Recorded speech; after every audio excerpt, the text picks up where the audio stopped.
kita sudah berbincang bersama Kalapas Lowowaru soal keputusan Menkumham yang mengeluarkan para napi asimilasi.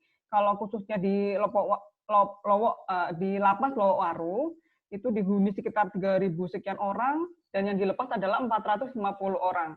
Dari penjelasan yang lalu disebutkan bahwasannya mereka yang dilepaskan adalah mereka yang masih punya sisa masa hukuman sampai akhir tahun ini ya, 31 Desember 2020. Nah, kita akan bertanya kepada Ibu terkait dengan hal ini, apakah kemudian asimilasi ini adalah sebuah kebijakan yang tepat atau kebijakan yang baik? Karena kalau dari mengacu pernyataan dari Kalapas Lowowaru pada saat yang lalu, ini adalah kebijakan yang paling tepat ketika ada pandemi COVID. Ya. Sekarang Ibu kami persilakan untuk memberikan paparannya. Silakan. Ya, terima kasih Bu Happy. Selamat pagi para peserta kelas online. Semoga kita semua dikaruniai kesehatan dan kondisi prima, khususnya dalam menghadapi bulan Ramadan ini di era pandemi. Ya, baik. Tadi sudah disebutkan oleh Ibu Happy. Topik kita ini masih seputar asimilasi napi, karena pada masa pandemi saat ini, asimilasi napi mendapatkan reaksi yang luar biasa dari masyarakat, ya. Khususnya lebih banyak yang kontra daripada yang pro. Jadi banyak yang mengkhawatirkan, jangan-jangan proses asimilasi dengan mengeluarkan sejumlah narapidana, meskipun itu sudah memenuhi sejumlah persyaratan, justru membahayakan kondisi masyarakat saat ini. Nah, pada kesempatan kali ini saya ingin memandang atau menyoroti masalah asimilasi napi ini dari kebijakan hukum pidana, ya, sesuai dengan bidang keilmuan saya. Jadi saya akan meninjaunya dari politik hukum pidana. Politik itu diartikan sebagai satu policy atau kebijakan hukum pidana, dan nanti juga akan saya singgung dari sisi hukum kesehatannya. Baik, kita mulai dari asimilasi itu sendiri, ya, bahwa kita mesti mengetahui bahwa asimilasi ini sebetulnya merupakan satu fase yang normal atau fase yang wajar dari proses pembinaan narapidana. Jadi ini merupakan fase persiapan dikembalikannya napi ke masyarakat setelah menjalani pidana penjara. Masyarakat tentunya tahu bahwa pidana penjara itu bersifat sementara, kecuali orang yang dijatuhi pidana seumur hidup. Itu pun dimungkinkan bagi terpidana seumur hidup masih bisa untuk kembali ke masyarakat ketika pidana seumur hidupnya diubah. Nah, asimilasi ini merupakan hasil perubahan paradigma terhadap pidana penjara. Yang saya maksudkan di sini adalah perubahan paradigma bahwa dulu pidana penjara yang merupakan pidana perampasan kemerdekaan itu sesuai dengan tujuan pidana pada masa itu, di mana tujuan pidana adalah untuk balas dendam, ya, untuk balas dendam, maka pidana penjara mesti dilakukan atau diberikan seberat-beratnya atau setimpal dengan kesalahan. Misalnya orang membunuh, menghilangkan nyawa, harusnya pidana mati, misalnya seperti itu, ya. Dijatuhi pidana penjara harus yang seberat-beratnya, karena pidana tidak lain dari tindakan untuk membuat jera pelaku kejahatan supaya tidak mengulangi lagi. Jadi dalam melindungi masyarakat itu adalah dengan cara membuat jera, sehingga pidana itu dimaksudkan sebagai satu upaya untuk balas dendam atas kesalahan yang dilakukan oleh pelaku kejahatan. Ya, next.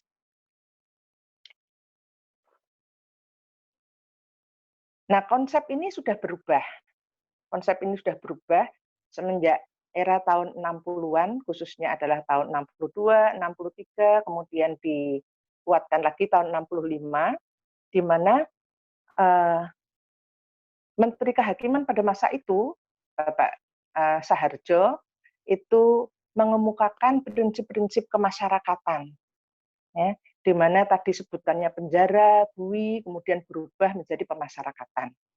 Nah, apa yang berubah? Tentunya bukan hanya institusinya atau namanya institusi saja yang berubah, melainkan filosofinya, ya, di mana tujuan pidana yang semula adalah untuk membalas dendam, kemudian menyeimbangkan dengan kesalahan pelaku, sekarang tidak lagi menengok ke belakang, melainkan menengok ke depan untuk suatu tujuan yang lebih bermanfaat, yaitu bagaimana caranya untuk membina orang yang telah melakukan kesalahan dan dijatuhi pidana ini supaya kelak dia akan berguna bagi masyarakat. Nah, untuk itu tentunya dia tidak akan selama-lamanya berada di dalam lembaga pemasyarakatan, melainkan suatu saat nanti dia akan kembali ke tengah masyarakat. Gitu.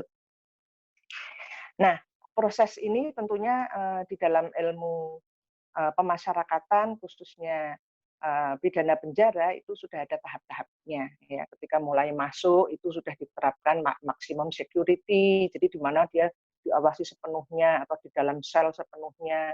Kemudian setelah menjalani sekian masa pidananya, dia menjadi medium security, kemudian minimum security, di mana kemudian dia akan dipersiapkan untuk kembali kepada masyarakat. Nah, ini yang disebut asimilasi secara keseluruhan. Jadi para peserta yang saya hormati, memang sejak tahun 60-an, ya, khususnya tahun 65 itu sudah terjadi perubahan paradigma. Tidak ada lagi misalnya perlakuan yang tidak manusiawi, apalagi penyiksaan, ya, melainkan terpidana diperlakukan sebagai orang yang dipandang mempunyai potensi untuk dia bisa berbuat baik lagi. Jadi diperbaiki akhlaknya, kemudian dibekali dengan sejumlah keterampilan dan sebagainya. Dan keterampilan ini pun kemudian berkembang ya sesuai dengan perkembangan zaman. Kalau dulu mungkin waktu kita masih kecil, dulu kita mengenal napi itu hanya diajari membuat keset, ya, membuat hasil-hasil kerajinan tangan yang kayak nampaknya tidak mempunyai nilai ekonomis ya, misalnya dijual saat ini, ya, tapi sekarang sudah saya lihat sejumlah lembaga pemasyarakatan sudah membekali para napi dengan skill yang mungkin bisa digunakan untuk mencari nafkah. Ya. Bahkan di Lowokwaru kemarin saya lihat sudah ada sudah disesuaikan dengan kondisi saat ini ya, misalnya membuat hand sanitizer dan sebagainya ya. Jadi para napi itu juga dikerahkan dan diberdayakan untuk memproduksi hand sanitizer dan sebagainya. Baik, saya kembali ke konsep pemasyarakatan ini.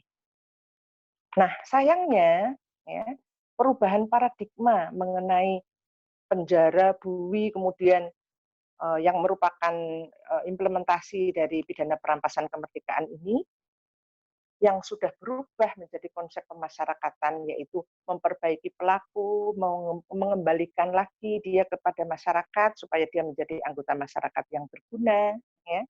Ini tidak dibarengi dengan pemahaman masyarakat. Ya, dengan kata lain, stigma atau cap jahat yang yang sudah melekat pada benak masyarakat itu sampai hari ini belum lepas, ya, belum berubah. Jadi masyarakat masih memandang bahwa pidana itu harus berat, ya. Dia harus membuat jera. Kalau perlu dilakukan selama-lamanya. Ya. Jadi narapidana kalau perlu orang-orang yang dianggap melakukan yang sudah terbukti melakukan kejahatan itu kalau perlu dia diamankan terus di dalam LP selama-lamanya, gitu ya. Itu stigma masyarakat sehingga sampai saat ini pun susah sekali bagi masyarakat untuk menerima ex napi. Ya, boleh dikatakan bahwa seseorang yang pernah terkena perkara pidana, apalagi sudah dijatuhi pidana penjara, kemudian sudah menjalaninya di dalam LP, ya, ketika dia keluar dari LP itu susah sekali untuk masyarakat untuk menerimanya kembali. Ya. Jadi boleh dikatakan bahwa seseorang yang pernah mendapat sanksi pidana, ya, apalagi ini narapidana, ini mengalami kematian perdata. Kalau istilah saya menyebutnya itu merupakan kematian perdata. Apa yang dimaksud dengan kematian perdata? Nah, dia susah untuk mencari nafkah, dia susah untuk bagi yang anak-anak mungkin ya susah untuk melanjutkan sekolah, kemudian mencari pekerjaan. Ya. Jangankan yang ex napi ya, kalau untuk kondisi saat ini ya, yang tidak pernah melakukan tindak pidana pun juga saat ini susah untuk mencari pekerjaan. Nah ini kematian perdata ini sangat menyedihkan. Ya. Coba saya tanya sama Bu Happy ya. Saya tanya sama Bu Happy ya. Ya. Kalau misalnya suatu saat ya datang seseorang ke rumah Ibu mencari pekerjaan, mau jadi ART, mau jadi sopir. Ya. Dia punya skill, bisa nyetir dengan baik misalnya, atau dia mau jadi tukang kebunnya Ibu. Gitu ya. Dia punya skill untuk merawat taman. Tapi begitu Ibu tahu bahwa dia ex napi, saya yakin Ibu pasti akan berpikir kembali. Ya. Ya mungkin. Tapi setelah ikut ini ya. kayaknya enggak sih. Enggak ya? Oke. Ya, Alhamdulillah enggak. kalau enggak. Alhamdulillah Kecuali kalau misalnya badannya banyak tatonya gitu ya, Bu. Serem ya. Banyak tatonya gitu-gitu ya. Bekas napi lagi ya, gitu ya. Ya. Tapi itu adalah pandangan orang pada umumnya terhadap ex Ya, napi. betul, Umumnya betul. orang akan ngeri gitu ya. Nah, Betul. itu akan takut untuk menerima kembali. Nah, itu ternyata dialami oleh hampir semua napi. Bahkan saya pernah melakukan satu penelitian di LP perempuan di Semarang, LP Wanita Bulu, itu ada ex napi yang harusnya sudah bebas tidak mau pulang, Bu. Oh. Tidak mau pulang. Karena apa? Karena keluarga menolak. Keluarganya sendiri menolak. Nah, kalau sudah seperti ini berarti stigma itu sudah demikian kuatnya, stigma cap jahat dari masyarakat, bahkan keluarganya sendiri menolak. Suaminya menceraikan, misalnya seperti itu. Atau misalnya kalau napinya pria, gitu, istrinya menceraikan, mertuanya sudah tidak mau menerima lagi. Nah, itu. Nah, itu yang paling berat yang dihadapi oleh para ex napi. Nah, pada masa yang normal, kondisi yang normal, itu saja susah, apalagi ketika asimilasi ini, ya, ini dilakukan secara bersamaan, gitu ya. Saya tidak mau bilang massal, gitu ya. Seolah-olah kalau massal itu tidak terencana dengan baik, gitu ya. Jadi ketika asimilasi ini dilakukan serentak di seluruh Indonesia pada masa masyarakat menghadapi pandemi, ini tentu saja tidak bisa disalahkan bahwa akan menimbulkan reaksi yang luar biasa dari masyarakat ya, khususnya adalah reaksi yang menolak. Baik, mari kita lihat dari kerangka pikir kebijakan hukum pidana, politik hukum pidana. Jadi sebetulnya apa yang dilakukan oleh pemerintah secara keseluruhan di Indonesia ini adalah merupakan proses politik sosial atau kebijakan sosial, di mana kebijakan sosial ini sebetulnya tertuang di dalam pembukaan Undang-Undang Dasar, yaitu tujuan negara itu apa toh? Nah, tujuannya adalah antara lain melindungi segenap rakyat dan tumpah darah Indonesia. Nah, itu ya, jadi melindungi. Nah, kemudian itu yang ada di dalam pembukaan Undang-Undang Dasar itu kemudian dijabarkan lebih lanjut. Kalau dulu itu namanya GBHN, ya. Kalau sekarang kan RPJM, ya, Rencana Pembangunan Jangka Menengah, Jangka Panjang, dan sebagainya. Nah, di situ tujuan dari negara, bagaimana atau negara harus hadir pada masyarakatnya itu untuk melakukan apa. Nah, ini adalah sebetulnya ada dua garis besar apa yang harus dilakukan oleh negara. Yang pertama, negara melakukan social welfare policy atau kebijakan mensejahterakan masyarakat. Jadi negara wajib untuk mensejahterakan masyarakat. Sedangkan yang kedua, ini adalah social defense policy atau nanti secara spesifik social defense policy ini akan mengerucut kepada criminal policy atau kebijakan kriminal, kebijakan untuk menanggulangi kejahatan. Nah, apa yang dilakukan dalam social welfare policy di satu sisi dengan social defense policy di sisi yang lain itu harus integral, harus terpadu, tidak boleh jalan sendiri-sendiri. Ya, sebagai contoh ya, yang namanya social welfare policy itu adalah bagaimana negara mensejahterakan masyarakatnya, rakyatnya itu melalui pendidikan yang memadai, jangan ada buta huruf lagi di Indonesia, kemudian perekonomian, pemerataan hasil pembangunan, kemudian pelayanan kesehatan, ya, semua rakyat harus bisa makan, lingkungan hidup yang sehat dan sebagainya. Itu adalah hal-hal yang masuk di dalam ranah social welfare policy. Nah, namun kebutuhan rakyat bukan hanya di situ saja, melainkan ada kebutuhan yang lain yang lebih ke hal-hal yang bersifat non fisik. Kalau tadi mungkin ke yang fisik ya, yang bisa dilihat gitu ya, yang bisa dirasakan secara fisik. Nah, ini adalah melindungi masyarakat, melindungi segenap masyarakat dari rasa takut, dari serangan bahaya dari negara lain, misalnya dari pihak musuh negara, misalnya seperti itu. Dan di dalam negeri sendiri harus diciptakan satu rasa damai. Nah, ini yang kemudian disebut sebagai kebijakan perlindungan masyarakat, melindungi masyarakat, keamanan lahir batin. Salah satunya adalah melindungi masyarakat dari kejahatan. Salah satunya melindungi masyarakat dari kejahatan. Nah, yang melindungi masyarakat dari kejahatan ini kita sebut sebagai criminal policy atau kebijakan hukum pidana. Apa yang dilakukan oleh kebijakan hukum pidana? Kebijakan hukum pidana adalah secara khusus adalah upaya-upaya rasional untuk melindungi masyarakat dari kejahatan.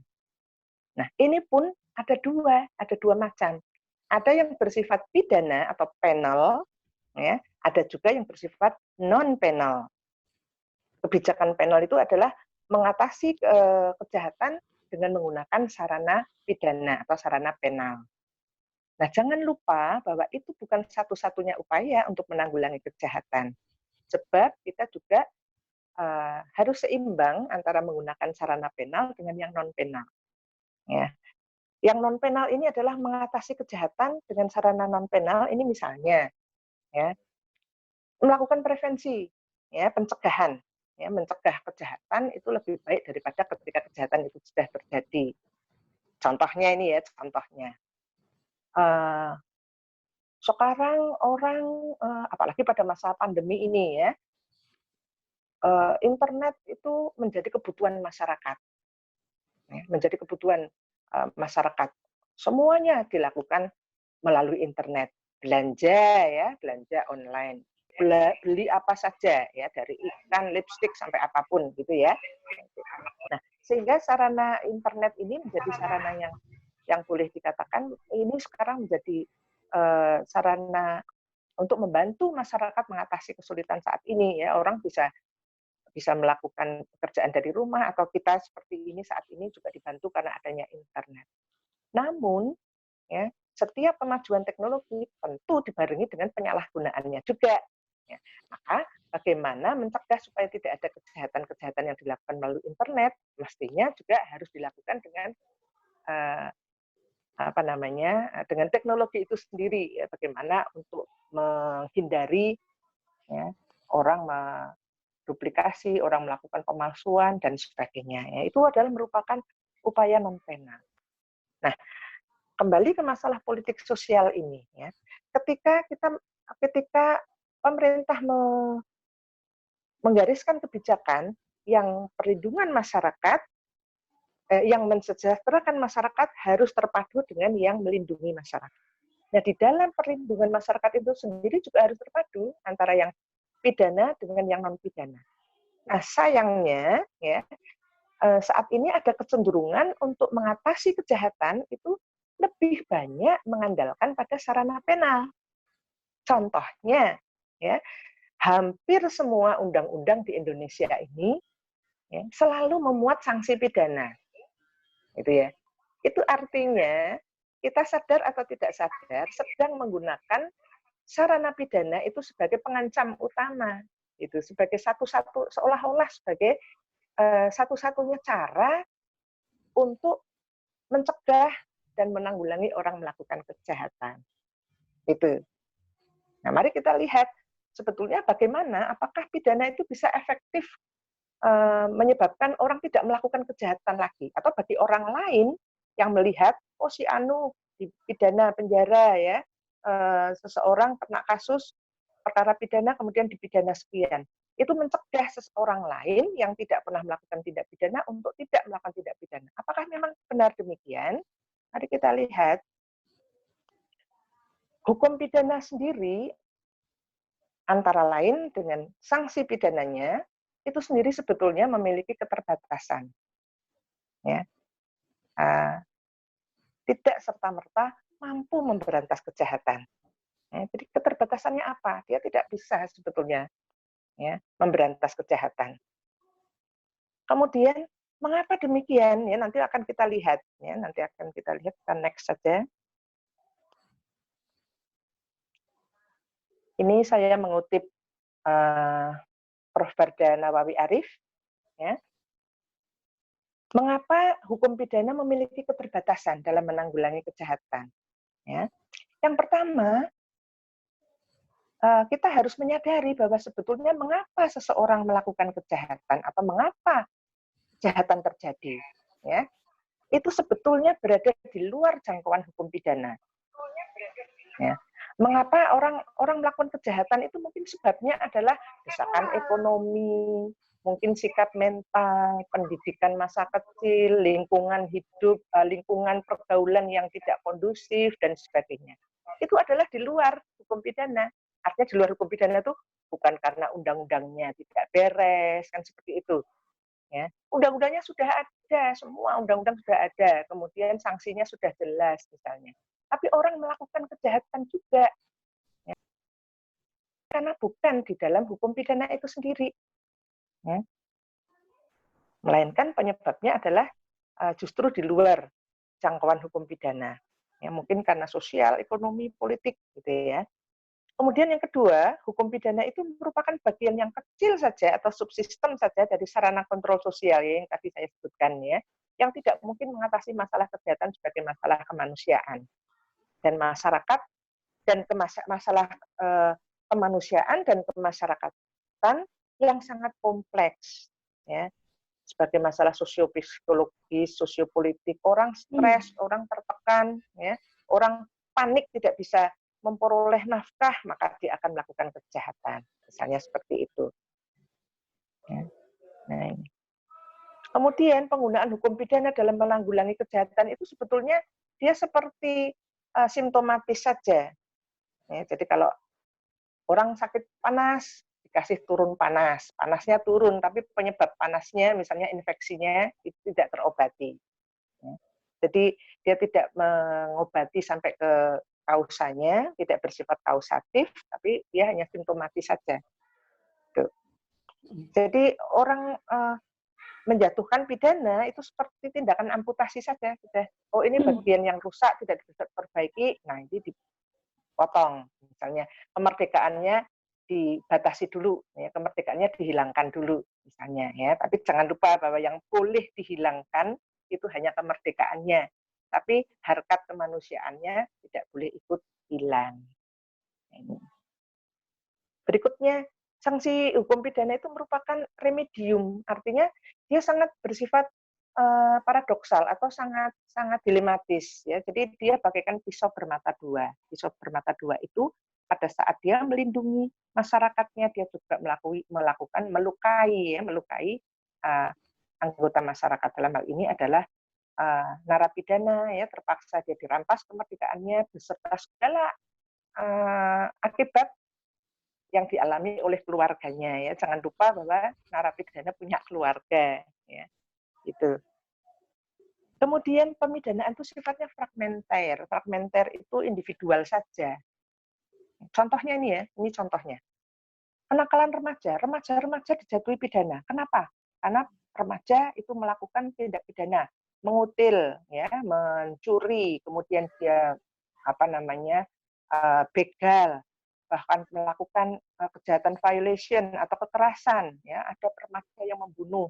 Dan kita tahu bahwa remaja ketika melakukan kejahatan itu cenderung brutal, ya, karena belum berpikir panjang, gitu ya. Misalnya, mengapa ketika seorang remaja akan merampas harta seseorang, merampas dompetnya, mengapa korbannya harus dibunuh, ya, itu remaja, ya, biasanya. Nah,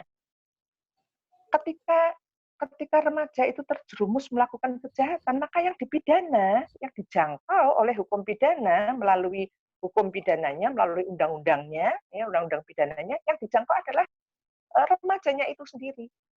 Tapi orang-orang atau lingkungannya atau sistem yang menyebabkan remaja itu menjadi terjerumus, misalnya pendidikan dari orang tua, lingkungan pergaulannya remaja dan sebagainya, nggak kena imbasnya kan dari pidana itu harus dirasakan sendiri. Nanti begitu dia keluar dari pidana penjara, dari LP misalnya, maka dia tiba-tiba harus menjadi orang yang baik lagi, ya. Nah, ini yang sulit, ya.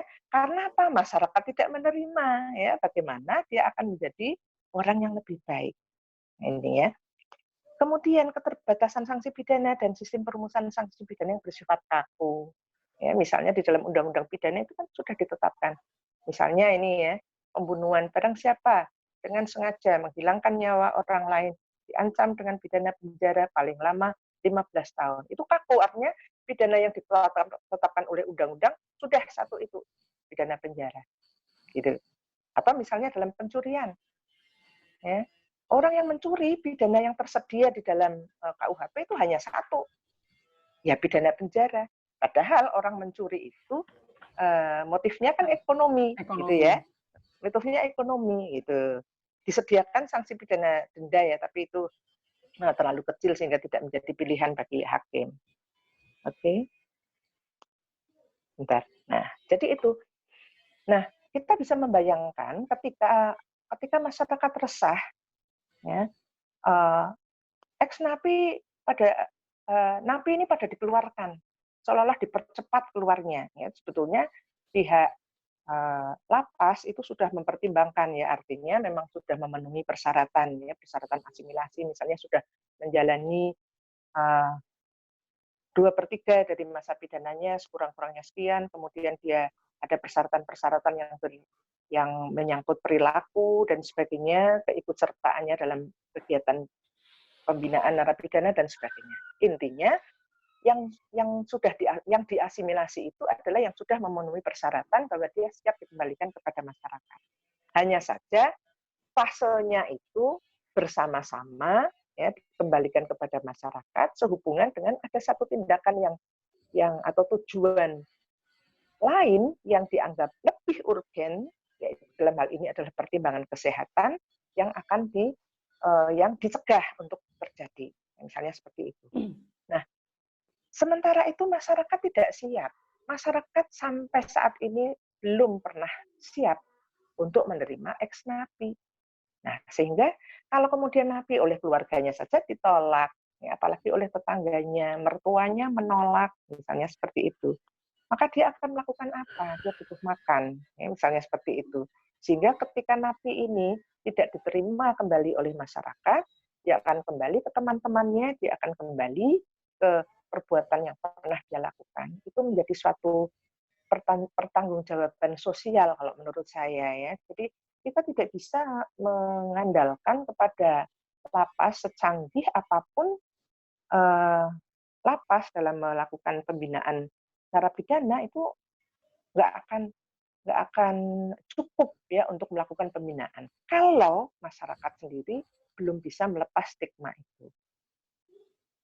Nah, sementara itu mengapa di era pandemi COVID-19 ini kemudian pemerintah mengambil langkah untuk melakukan asimilasi. Kita sudah mendengar paparan dari Kalapas, dari berbagai macam media sudah dijelaskan bahwa asimilasi ini kemudian di dalam peraturan mengenai asimilasi ini sendiri sudah disebutkan bahwa kondisi lapas di Indonesia ini adalah over capacity. hampir semua lapas di Indonesia ini over capacity. Nah, mungkin kita bisa kembali, kenapa lapas menjadi penuh kali, sementara di negara yang lain itu ada lapas yang kosong, yang tutup, Tutup gitu ya. ya. Di Belanda Belanda tutup ya. misalnya, lapas sampai tutup karena nggak ada narapidana. Nah, ini mungkin sistem kebijakan sosialnya ini ya yang berbeda, gitu. Mengapa lapas sampai tutup, gitu ya? Nah, di Indonesia mengapa orang banyak sekali? Karena di Indonesia banyak sekali tindak pidana yang dirumuskan dalam undang-undang.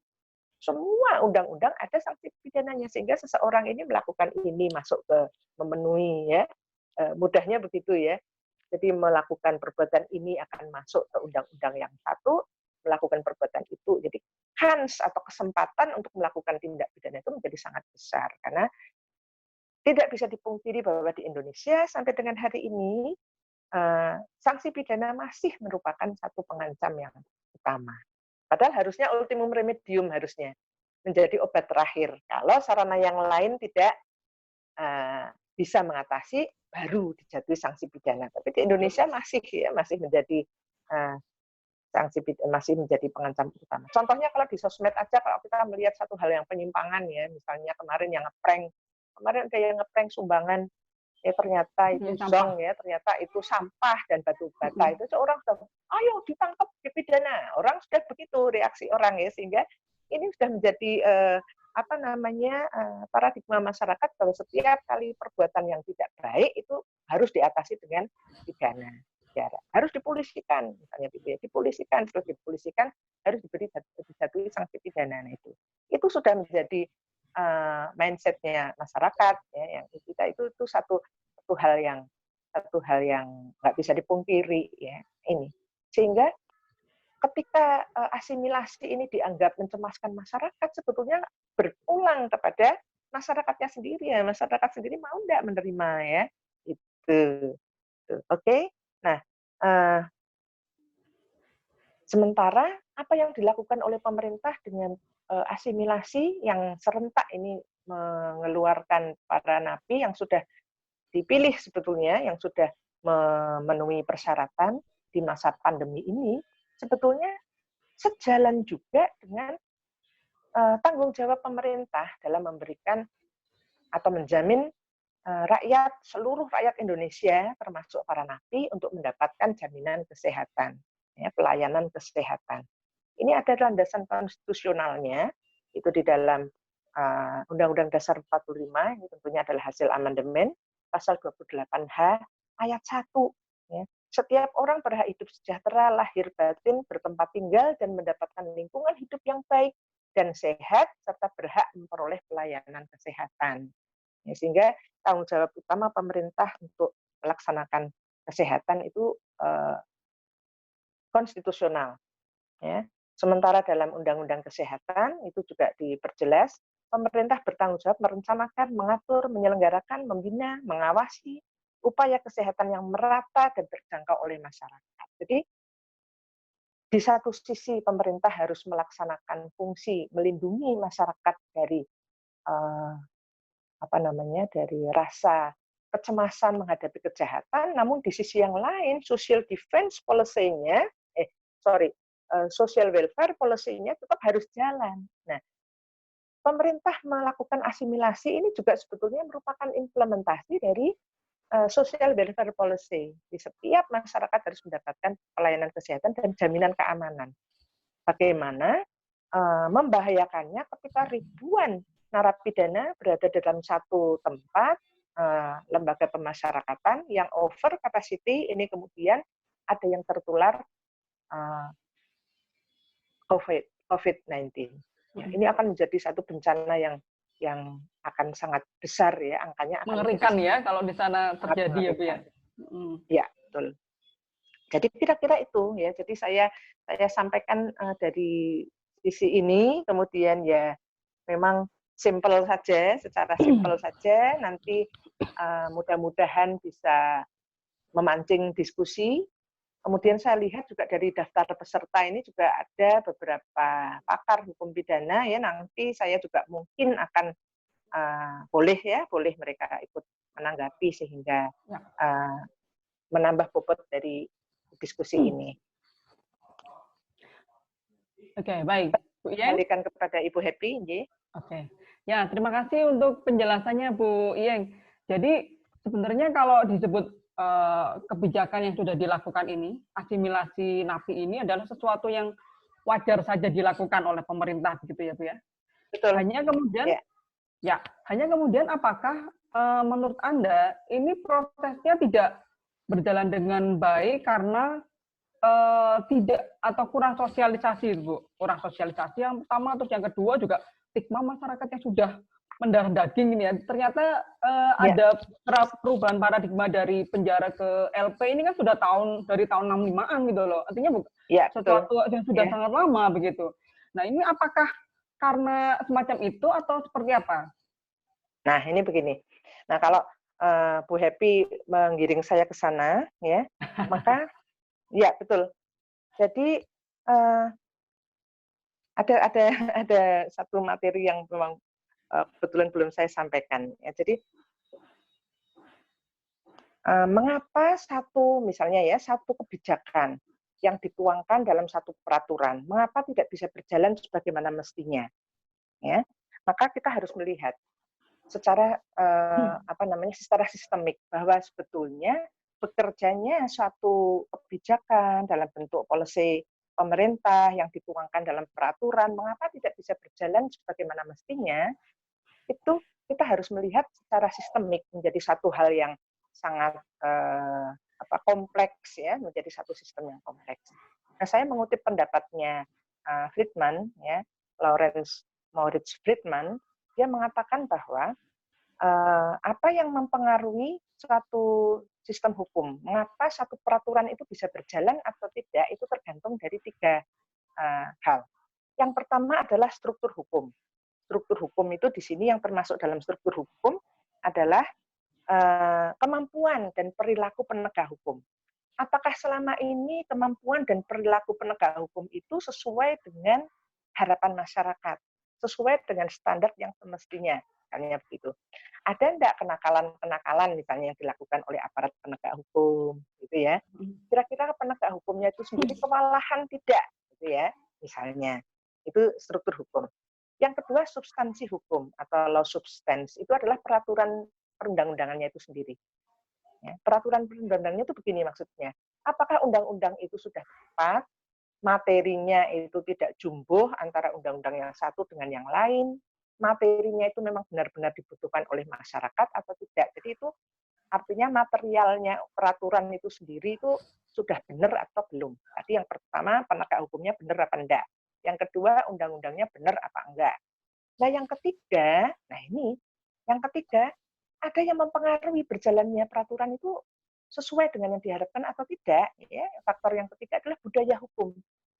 Budaya ini misalnya adalah sikap, persepsi masyarakat, kebiasaan, tradisi, ya nilai-nilai yang berkembang dalam masyarakat itu mendukung enggak? Sebagai contoh ini, sebagai contoh. Ya. Contohnya misalnya Undang-Undang KDRT. Undang-Undang KDRT itu sudah seperti apa sih sanksinya itu sudah jelas dan berat. Ya.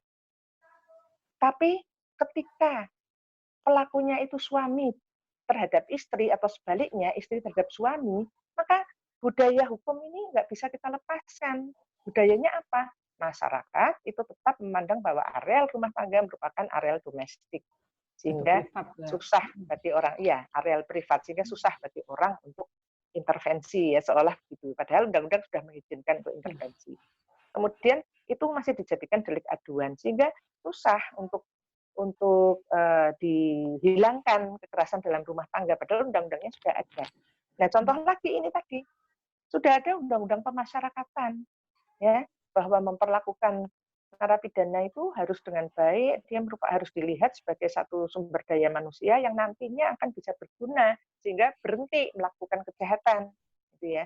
Tapi budaya hukumnya ini, sikap persepsi masyarakat sepanjang itu tidak berubah, maka undang-undang pemasyarakatan juga tidak akan berhasil untuk diterapkan. Jadi ini. Ya. Nah, Anda tadi mengatakan bahwa ini proses asimilasi ini kok seolah-olah kesusu atau tidak terencana dengan baik, masyarakat belum dipersiapkan dan sebagainya. Ya, sebetulnya harusnya proses sosialisasi bahwa proses apa yang dilakukan oleh proses pemasyarakatan ini yang mungkin ya masyarakat kurang mengakses ya. Jadi kita nggak pernah tahu. Contohnya begini, di koran kita mendengar ya, contohnya yang kemarin baru terjadi di Sumatera Utara ya, di Deli Serdang yang kejadian mengerikan gitu ya. Jadi ex napi katanya juga proses hasil asimilasi ini ya, hasil asimilasi baru keluar dari LP kemudian melakukan kejahatan yang mengerikan, yaitu melakukan kejahatan seksual, kemudian mencoba untuk mutilasi, membunuh dan memutilasi, ya, misalnya seperti itu. Nah, ketika itu terjadi, misalnya ya, sekarang dia sudah ditangkap. Nah, proses selanjutnya masyarakat tidak pernah tahu, artinya ketika dia kemudian tergantung apakah itu diekspos oleh media atau tidak kelanjutannya, ya kan? Dia akan dijatuhi pidana berapa, kemudian, nah yang lebih lagi yang tidak pernah terekspos adalah apa yang sebetulnya dilakukan di dalam LP, kita nggak pernah tahu. Apakah si Ali yang dipidana 10 tahun, misalnya, dia benar-benar menjalani pidananya itu 10 tahun dengan tahap-tahap yang benar. Apakah baru 1 tahun kemudian dia jalan-jalan, kita kan nggak ngerti gitu loh. Ya, ini yang sering terjadi ya, proses pemasyarakatan itu seolah ada di dalam dunia, di dalam tembok sendiri, masyarakat tidak pernah tahu. Itu yang saya lihat ya. Jadi itu yang mungkin yang menyebabkan jika masyarakat tidak tahu bahwa dia sudah dibina, dia sudah menjadi baik, ada kegiatan rohani yang selalu dilakukan, perilakunya sudah sangat baik, masyarakat nggak tahu. Gitu. Oke. Baik, mungkin setelah ini sebenarnya LP-nya bentuknya akuarium aja kali ya, Bu. Jadi orang kemudian bisa ngelihat apa yang ada di dalam gitu. Jadi kan seolah-olah kan kalau selama ini disebut LP itu kan tertutup, tinggi, temboknya tebal gitu ya. Kemudian orang tidak tahu apa yang ada di dalam. Ya, artinya begini ya, program-programnya kita nggak pernah tahu seperti itu. Bahkan ya ini mestinya yang paling berkepentingan kan orang-orang yang di bidang hukum ini ya, misalnya ya, orang-orang supaya tahu. Nah ini jangan sampai orang-orang yang belajar hukum tapi nggak tahu yang dilakukan di LP itu apa, kecuali di dalam buku saja itu ya. Itu. Jadi mahasiswa sekarang nggak ada ya jarang ya mahasiswa hukum diajak masuk ke LP untuk melihat satu proses pembinaan narapidana. Gitu. Misalnya seperti itu. Ya. Oke, saya mau ke peserta yang sudah bergabung. Jadi yang tidak berpuasa silakan ambil dulu minumnya, minum atau kopinya. Silakan, ini sudah ada suguhannya ya. Suguhannya itu jual juga ya. Disuguhi secara online. Iya, apalagi bisa ngobrolnya sambil pakai daster dan juga celana pendek ini, Bu, ngikutin diskusi ini. Iya. Baik. Ini tapi saya pakai ini loh, pakai celana panjang juga loh, ini enggak cuma separuh. Ya, seperti kalau biasa dipanggil di luar ya. Iya. Baik, saya ke Pak Ahmad Raihan ya, pertanyaannya bagaimana harusnya hukuman atau pidana yang sesuai dan bisa diterapkan sehingga narapidana tidak mengulangi kejahatannya lagi dan masyarakat tidak negatif thinking terhadap narapidana yang sudah keluar dari LP. Baik, ini mungkin nyambung soal tadi Bu, yang non penal policy ya. Ini jadi ini mungkin juga bisa dijelaskan sebenarnya kalau idealnya Indonesia itu punya non penal policy yang seperti apa. Terus dari Resma izin bertanya apa yang harus dilakukan atau yang dapat dilakukan untuk dapat mengubah stigma masyarakat terhadap pemasyarakatan. Baik, hampir sama dengan Pak Raihan. Kemudian dari Pak Edi, mohon bertanya, apakah sudah ada pemeriksaan menyeluruh ke lembaga pemasyarakatan di Indonesia yang sudah dipastikan dalam tiap sel penjara tersebut sudah sesuai protokol kesehatan? Mungkin dari pihak LP atau lapas bisa membantu jawabannya. Baik, nanti bisa ditambahkan dari para peserta. Terus kemudian dari sudut hukum pidana, apakah para narapidana yang sedang asimilasi ini kemudian di luaran melakukan tindak kejahatan lagi, diperlukan hukuman yang lebih berat karena sama saja tindak pidana di saat ada bencana. Baik, ya ini yang pertanyaan dari Pak Edi ini juga pertanyaan yang lalu disampaikan kepada Pak Kalapas ya sebenarnya. Pak Kalapas, tapi nggak apa-apa Ibu nanti bisa turut serta menambahkan. Oke, silakan Ibu. Ya, jadi yang pertama dari Saudara Raihan ya, apa sih sebetulnya pidana yang tepat gitu ya, supaya orang tidak melakukan kembali perbuatan tercelanya. Nah, ini yang menjadi satu hal yang menarik, sebetulnya hmm, secara doktrin ya, jadi banyak pendapat para sarjana sebetulnya, bahwa sebetulnya ini yang menjadi satu hal yang ironis, ya, satu hal yang ironis bahwa ternyata sampai saat ini belum ada penelitian yang memadai ya, mengenai efek dari pidana penjara kepada orang yang dikenai pidana. Artinya benar enggak ini bahwa jenis pidana ini akan benar-benar membuat dia sadar tidak melakukan perbuatannya kembali atau tidak. Berapa lamanya, misalnya kalau itu pidananya pidana penjara, berapa lamanya batasnya, hanya seperti itu ya yang tepat. Ini juga banyak sekali teori yang muncul, namun efek yang sebenarnya itu penelitian yang memadai untuk itu sampai saat ini belum ada ya, artinya begitu. Nah, pidana ya berapa lama? Sebab ada itu yang tadi dikatakan bahwa pidana penjara selalu bersifat paradoksal, selalu bersifat ada plus minusnya, kemudian selalu diperdebatkan orang sepanjang zaman gitu ya. Karena begini, katakanlah pidana penjara, ayo dipidana yang seberat-beratnya, misalnya seperti itu, ya maka dia akan efeknya orang yang dipidana dalam jangka panjang bertahun-tahun, ya, katakanlah yang dikategorikan pidana yang berat itu di atas 5 tahun misalnya ya, maka dia akan terlalu lama terpisah dari masyarakat, ya akan sulit sekali bagi dia untuk menyesuaikan kembali pada masyarakat. Sebaliknya, pidana penjara kalau dilakukan dalam jangka pendek, katakanlah sudah dipidana yang ringan-ringan saja lah, yang penting dia nanti dibina kemudian sadar. Katakanlah 4 bulan, 3 bulan ya. Tetap ada kan orang yang dijatuhi pidana hanya 1 bulan, 2 bulan, 3 bulan di bawah 1 tahun. Nah, apakah masa itu cukup untuk melakukan pembinaan? Gitu ya. Nah, ini kan juga menjadi satu hal yang susah untuk benar-benar diterapkan. Padahal untuk menjatuhkan pidana itu banyak sekali rambu-rambunya, checking list-nya yang harus dilakukan, yang dilalui oleh hakim untuk menjatuhkan pidana. Misalnya, undang-undang biasanya menyebutkan kan hanya maksimumnya, ya. Orang mencuri maksimum 5 tahun, orang membunuh maksimum 15 tahun. Minimumnya tidak ada kalau dalam KUHP yang sekarang berlaku ya, nanti kalau kita bicara soal konsep KUHP yang akan datang ada ya minimumnya. Kalau yang sekarang berlaku ini hanya maksimumnya. Nah, karena hanya maksimumnya, maka rentang waktunya itu nyaris tak terbatas. Antara 1 hari, minimum pidana perampasan kemerdekaan kan 1 hari, dengan 15 tahun. Jadi hakim mau menjatuhkan pidana bagi pembunuh 1 bulan, nggak salah. 10 tahun boleh, ya asal tidak kurang dari 1 hari, tidak lebih dari 15 tahun. Nah, ini menjadi sangat disparitasnya, perbedaannya satu sama lain itu menjadi sangat sangat besar. Nah, bahayanya lagi kalau disparitas ini kemudian tidak diikuti dengan pertimbangan hakim yang jelas, yang bisa dipahami oleh narapidana, bisa dipahami oleh masyarakat. Mengapa si A mencuri, sama-sama mencuri ini kena 4 bulan, yang ini mencuri kena 10 bulan, yang ini 1 tahun. Nggak ada yang salah, karena maksimumnya 5 tahun. Gitu. Tapi bagaimana hakim bisa membuat orang yang dijatuhi pidana itu paham mengapa dia 4 bulan sementara si fulan dapatnya 10 bulan.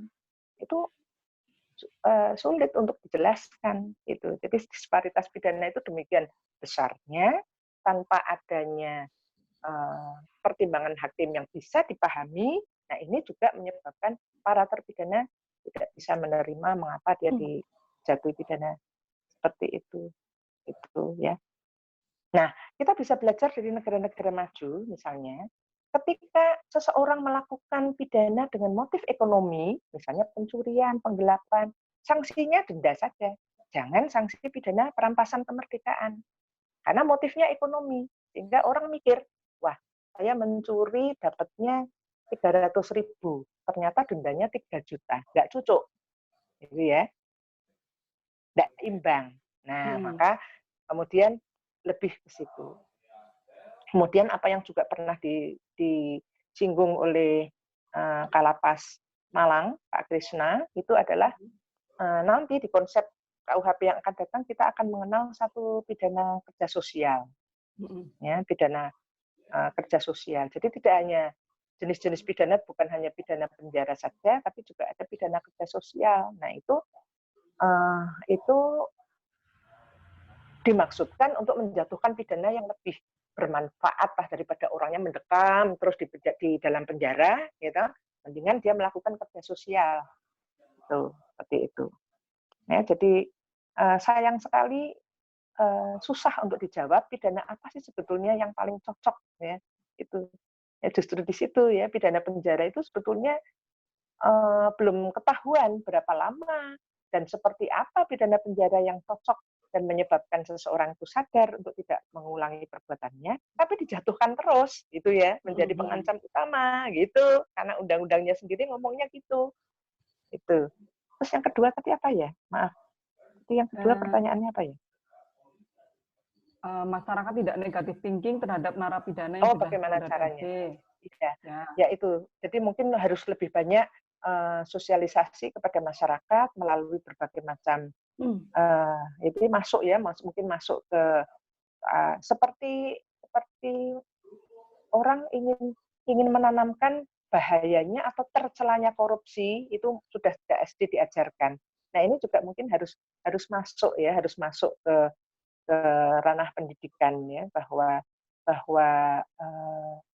melakukan pemasyarakatan, membina narapidana itu sebetulnya apa yang dilakukan ya, sehingga masyarakat itu tahu.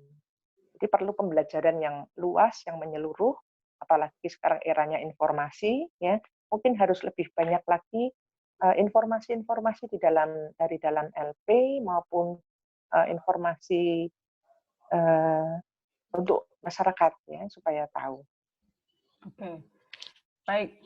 Barangkali dari peserta ada yang mau bertanya langsung, silakan mengangkat tangan.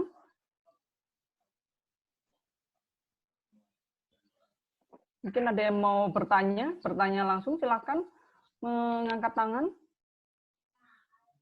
Sebelum saya akan kembali bacakan chat yang sudah masuk, mungkin ada yang lebih lega kalau langsung bertanya kepada narasumber. Ya, narasumber kita ini dosen Fakultas Hukum Untak Semarang, ya Bu ya? Iya, betul. Jadi memang sesuai dengan kapasitas beliau untuk menjelaskan permasalahan ini. Baik, barangkali ada yang mau bertanya langsung, raise hand. Oke, sepertinya belum ada. Saya kembali ke chat ya yang sudah gabung. Ibu ini tadi soal dari Pak Edi, soal apakah sudah ada pemeriksaan menyeluruh di LP Indonesia bahwa dipastikan setiap sel sudah sesuai dengan protokol kesehatan. Oke, kemudian sudut hukum pidana, apakah para narapidana yang sedang asimilasi ini di luaran melakukan tindak kejahatan lagi diperlukan hukuman yang lebih berat karena sama saja melakukan tindak pidana pada saat bencana. Baik, kemudian dari tambahan dari Pak Raihan lagi ya, ini aktif bertanya juga di sini, ini soal apakah proses asimilasi di masa COVID ini sudah tepat. Jadi pertanyaan Ibu untuk pertanyaan ya atau tidak, tepat atau tidak, ini memang mungkin belum terjawab ya secara langsung gitu. Apakah kebijakan yang asimilasi ini memang sudah tepat? Sementara ada yang bilang narapidana lebih aman di LP, lebih teratur dan aman, dan juga bila mana diasimilasikan lebih meresahkan masyarakat dan juga tidak ada lapangan pekerjaan.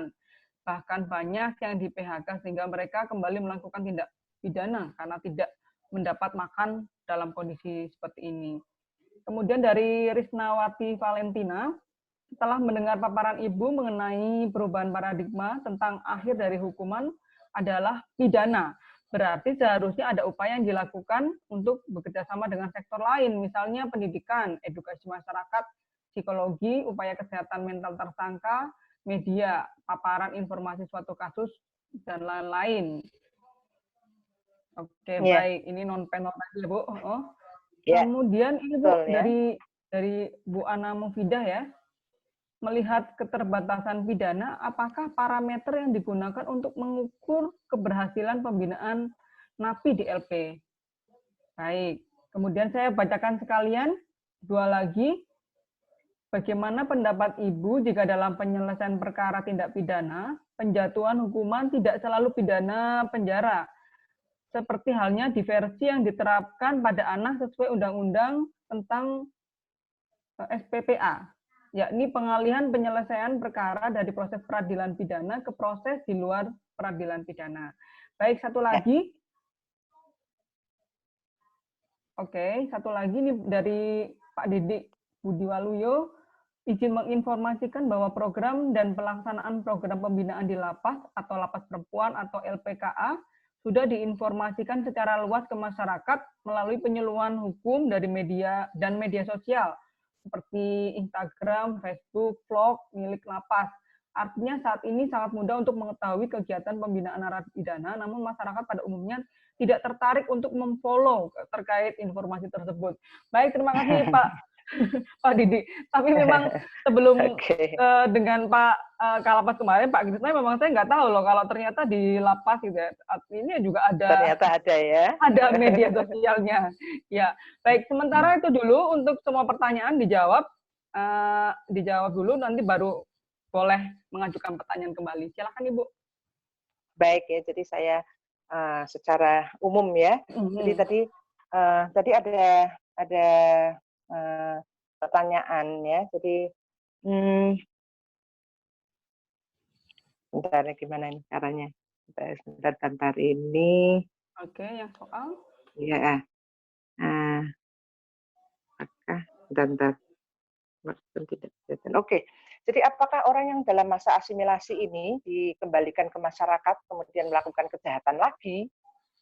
Ya, apa yang harus dilakukan kepada orang itu tentu diproses lagi ya. Jadi dia harus menjalani sisa pidananya yang seharusnya sisa. Dia kan seolah-olah kan diasimilasi itu dia mendapat potongan dari masa pidana secara keseluruhan ya, karena dia sudah memenuhi persyaratan, maka sebelum keseluruhannya itu dijalani maka dia boleh keluar kan gitu ya. Nah, maka dia harus menjalani sisa pidananya, ditambah proses pidana dari tindak pidana baru yang dia lakukan. Gitu. Jadi double ya Bu ya? Iya, jadi malah tambah panjang, gitu ya, tambah panjang, betul, tambah panjang. Kemudian sebetulnya juga kita harus membedakan residivis ya, sebab ada satu terminologi ya, residivis. Residivis itu orangnya ya, kalau konsepnya itu adalah residif. Kalau di Indonesia tidak semua orang yang pernah melakukan tindak pidana kemudian sudah dihukum, kemudian keluar, kemudian melakukan lagi, itu tidak semuanya masuk dikategorikan sebagai residivis ya. Sebab di Indonesia di dalam KUHP, ini khususnya di dalam KUHP kita, residif itu kalau dia masuk ke kelompok kejahatan yang sama. Jadi kalau misalnya pertamanya melakukan pembunuhan, setelah itu dia dipidana, dia kemudian sudah menjalani pidananya, dia sudah bebas, kemudian di luar dia mencuri, maka tidak bisa dianggap bahwa dia adalah residivis, gitu ya. Jadi residivis itu melakukan sesuatu yang sama ya Bu ya? Bukan sama persis, tapi masuk ke kelompok yang sama. Misalnya kejahatan terhadap nyawa atau tubuh manusia, jadi penganiayaan dengan pembunuhan, misalnya seperti itu ya. Kemudian kejahatan terhadap harta kekayaan, nah itu kan satu kelompok. Jadi itu, dan beda juga antara residivis ini dengan orang yang asimilasi ya. Kalau asimilasi itu sebetulnya memang dia belum selesai menjalaninya, tapi dia sudah boleh untuk dikeluarkan atau kembali ke masyarakat karena sudah memenuhi syarat-syarat tertentu. Nah, tadi juga ada pertanyaan, apakah tidak lebih apakah tepat ini asimilasi pada saat pandemi, gitu ya. Tadi saya katakan bahwa negara ini kan melakukan upaya yang artinya yang makro ya. Jadi tidak bisa hanya berkutat di hal-hal yang mikro saja. Mikro itu yang detail-detail seperti itu ya. Tapi secara makro juga harus melakukan satu upaya penyelamatan. Ya. dengan kondisi lapas yang over capacity itu tentu akan sangat membahayakan. Ya. Saya tidak ingin ada misalnya ini ya, jangan-jangan sampai ada pemikiran liar, oh ben nanti yang kena COVID itu semua napi semua di dalam LP biar mati semua gitu ya, malah habis gitu kan ya, tidak bisa seperti itu ya. Jadi melakukan upaya ini memang harus terpadu ya, antara melindungi masyarakat secara keseluruhan dengan memberikan pidana ya kepada sekelompok orang yang memang harus dijatuhi pidana ya. Jadi seperti itu. Kemudian tadi apa lagi sebentar ya? Ibu bisa lihat di layar? Di layar ini. Ya. Oke. Soal kebijakan ini Bu, yang tadi kalau tadi melanjutkan apa ada yang bilang kalau napi justru lebih aman di dalam LP gitu karena di sana lebih teratur begitu daripada di luar, kan di luar juga nanti mereka juga nggak punya pekerjaan juga. Ya, jadi ini mungkin yang lebih pas untuk menjawab memang memang lapas ya. Tapi kalau saya melihat dari sisi apakah napi itu akan lebih aman ya? Jadi ini dalam kondisi yang serba serba sulit seperti saat ini, susah untuk mencari satu space yang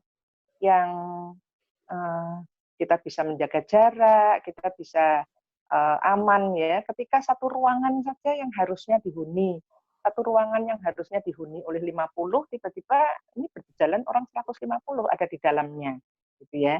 Misalnya seperti itu. Sebab over capacity-nya kalau di Indonesia itu beda-beda mungkin ya, di LP Lowokwaru, mungkin LP-LP yang satu dengan yang lain. Itu bisa berbeda-beda. Tapi yang jelas over capacity ini bisa antara 150% sampai ada yang 200%.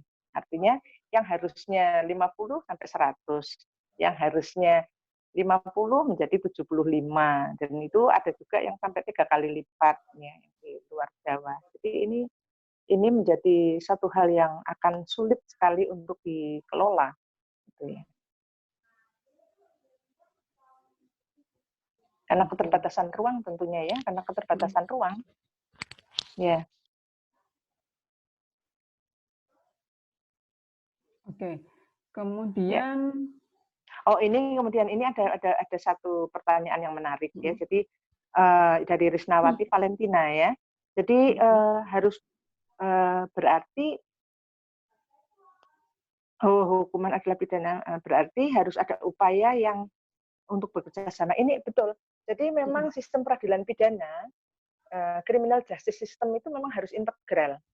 Jadi harus ada kebijakan integral antara social welfare dengan social defense policy.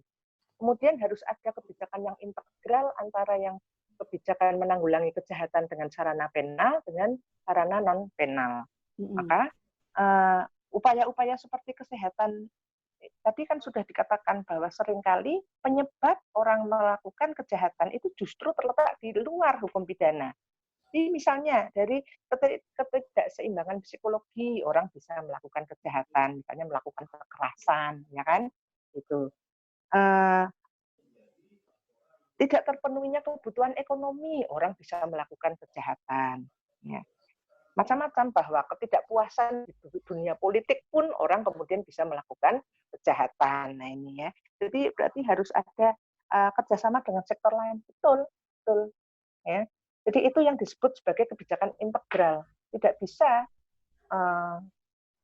penanggulangan kejahatan hanya dengan pidana itu berdiri sendiri, tidak bisa. Saya setuju sekali ya. Jadi memang harus ada sektor yang lain, mulai sektor pendidikan, edukasi pada masyarakat, tadi sudah saya singgung ya. Kemudian psikologi, upaya kesehatan mental tersangka, gitu ya. Memang betul seperti itu. Dan nanti kalau kita lihat ya, jumlah orang yang melakukan kejahatan yang kemudian diproses, kemudian divonis, dan dijatuhi pidana penjara, itu kan sebetulnya hanya sebagian dari secara keseluruhan di dalam masyarakat orang yang melakukan perbuatan yang tidak baik kan gitu. Itu kan uh, angka yang sebenarnya dari orang yang melakukan perbuatan yang jahat itu kan sebetulnya lebih besar daripada jumlah napi kan gitu. Dark number ya, itu dalam ilmu kriminologi itu disebut dark number. Jadi kejahatan yang tidak terdeteksi ya atau kejahatan yang tidak terselesaikan itu kan banyak sekali ya. Nah, yang apa yang masuk ke dalam LP itu sebetulnya hanya sampel saja, hanya sedikit dari angka kejahatan yang sebenar-benarnya terjadi dalam masyarakat. Dan di dalam masyarakat itu sendiri sebetulnya malah kalau para napi itu hanya ada di etalase, nah kalau yang di dalam masyarakat itu malah sudah terjadi di apa ya, di pasarnya gitu ya, lebih banyak seperti itu. Oke, Ibu, ini sekalian nyambung dengan dari Pak Ringga Arif ini. Jika Ya. dalam penyelesaian perkara tindak pidana penjatuhan hukum ini tidak selalu pidana perkara, seperti halnya diversi yang diterapkan pada anak sesuai Undang-Undang ya. STPA.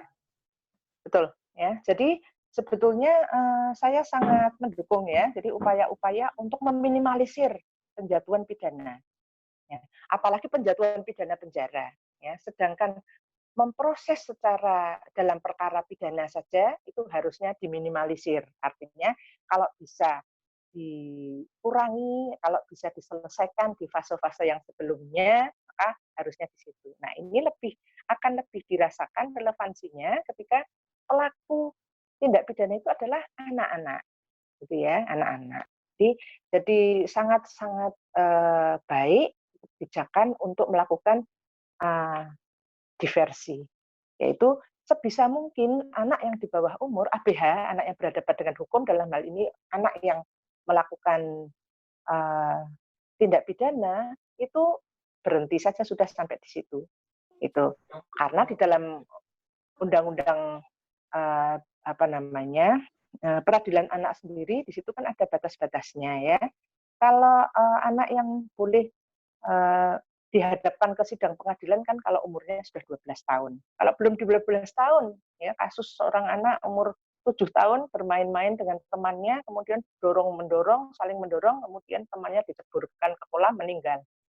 Apakah anak yang 7 tahun yang menceburkan temannya ke kolam kemudian meninggal harus jatuh pidana? Ya, tentu saja itu tidak ya, karena dia belum nalar. Ya. Jadi ini proses diversi betul sekali. Ini adalah upaya untuk melakukan ultimum remedium. Jadi pidana itu harusnya adalah upaya terakhir ketika upaya-upaya yang lain tidak mempan lagi untuk dilakukan. Bahkan kepolisian itu sebetulnya mempunyai juga hak untuk melakukan diskresi. Diskresi itu beda lagi ya, kalau diversi tadi khusus untuk anak-anak, gitu ya, supaya hendaknya diselesaikan sajalah sudah di kepolisian. Ya. Nah, biasanya nih prosesnya adalah nanti dengan polisi bertindak sebagai mediator, ya, memediasi dengan korban atau keluarganya, gitu ya. Nah, itu polisi bertindak untuk memediasi seperti itu. Nah, pun secara umum tindak pidana pada umumnya sekarang ini sudah ada paradigma baru dalam menyelesaikan perkara, bahwa perkara pidana pun sekarang sudah bisa dimediasi dalam batas-batas tertentu tentunya ya, dalam batas-batas tertentu. Contohnya ya, kecelakaan lalu lintas, misalnya seperti itu. Itu kalau kita melihat dari KUHP itu kan karena kealpaan menyebabkan seseorang meninggal dunia, korbannya meninggal, misalnya seperti itu. Ya. Itu ternyata ya di dalam praktek, di dalam kehidupan sehari-hari ya di lapangan, itu kasus seperti itu banyak yang dimediasi. Artinya ketika korban kemudian mengikhlaskan ya, ketika keluarga korban mengikhlaskan bahwa dipidana pun nanti orang yang bersalah tidak akan menyebabkan keluarganya ini akan hidup kembali, misalnya seperti itu, dia sudah mengikhlaskan ya. Nah, kemudian juga tidak ada kesengajaan di dalam perkara kecelakaan lalu lintas, yang ada adalah kelalaian atau kealpaan ya, maka kemudian korban ini memaafkan.